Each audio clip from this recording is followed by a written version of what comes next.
विष्णु भगवान की कथा। एक नगर में एक सेठ व एक सेठानी रहते थे और सेठानी रोज विष्णु भगवान की पूजा करती थी। सेठ को उसका पूजा करना बिल्कुल अच्छा नहीं लगता था। इसी वजह से एक दिन सेठ ने सेठानी को घर से निकाल दिया। घर से निकलने पर वह जंगल की ओर गई तो देखा 4 आदमी मिट्टी खोदने का काम कर रहे थे। उसने कहा कि मुझे नौकरी पर रख लो। उन्होंने उसे रख लिया, लेकिन मिट्टी खोदने से सेठानी के हाथों में छाले पड़ गए और उसके बाल भी उड़ गए। वह आदमी कहते हैं कि बहन, लगता है तुम किसी अच्छे घर की महिला हो। तुम्हें काम करने की आदत नहीं है। तुम एक काम रहने दो और हमारे घर का काम कर लिया करो। वह चारों आदमी उसे अपने साथ घर ले गए और वह 4 मुट्ठी अनाज लाते और सभी बांट कर खा लेते। एक दिन सेठानी ने कहा कि कल से 8 मुट्ठी अनाज लाना। अगले दिन वह 8 मुट्ठी अनाज लाए और सेठानी पड़ोसन से आग मांग लाई। उसने भोजन बनाया, विष्णु भगवान को भोग लगाया, फिर सभी को खाने को दिया। सारे भाई बोले कि बहन, आज तो भोजन बहुत स्वादिष्ट बना है। सेठानी ने कहा कि भगवान का जूठा है तो स्वाद तो होगा ही।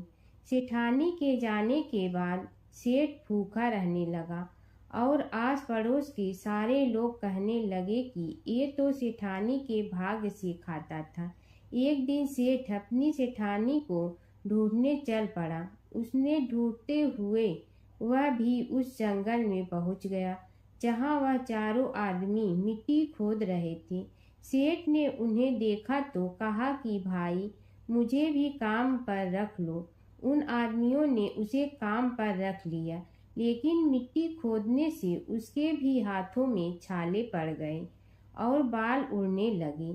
उसकी यह हालत देख चारों बोले कि तुम्हें काम की आदत नहीं है, तुम हमारे साथ चलो और हमारे घर में रह लो।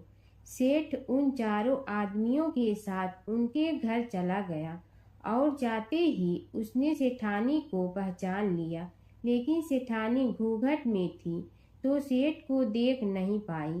सेठानी ने सभी के लिए भोजन तैयार किया और हर रोज की भांति विष्णु भगवान को भोग लगाया।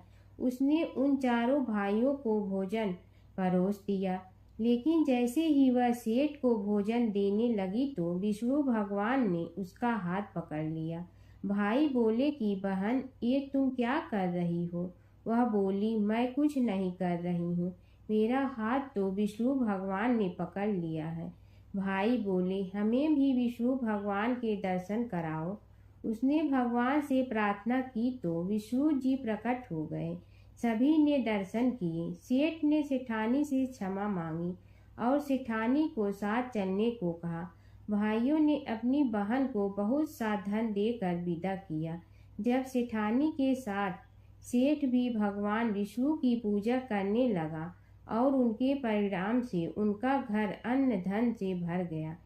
ओम जय जगदीश हरे, स्वामी जय जगदीश हरे। भक्त जनों के संकट क्षण में दूर करे। ओम जय जगदीश हरे। जो ध्यावे फल पावे, दुख बिन से मन का। सुख संपत्ति घर आवे, कष्ट मिटे तन का।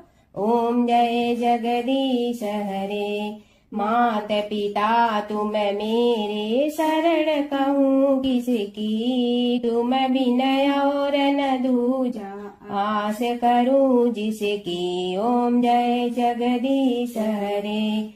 तुम पूर्ण परमात्मा, तुम अंतर्यामी।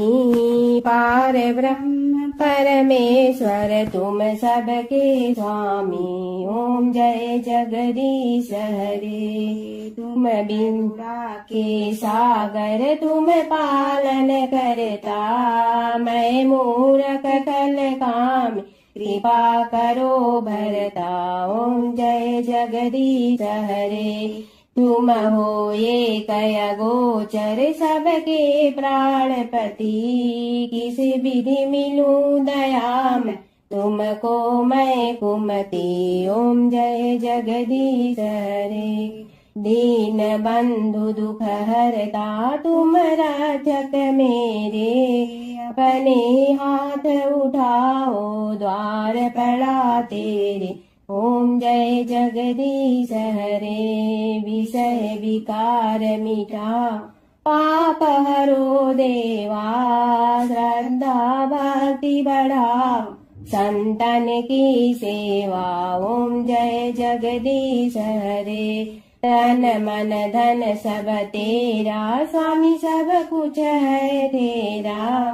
तेरा तुझको अर्पण क्या लागे मेरा।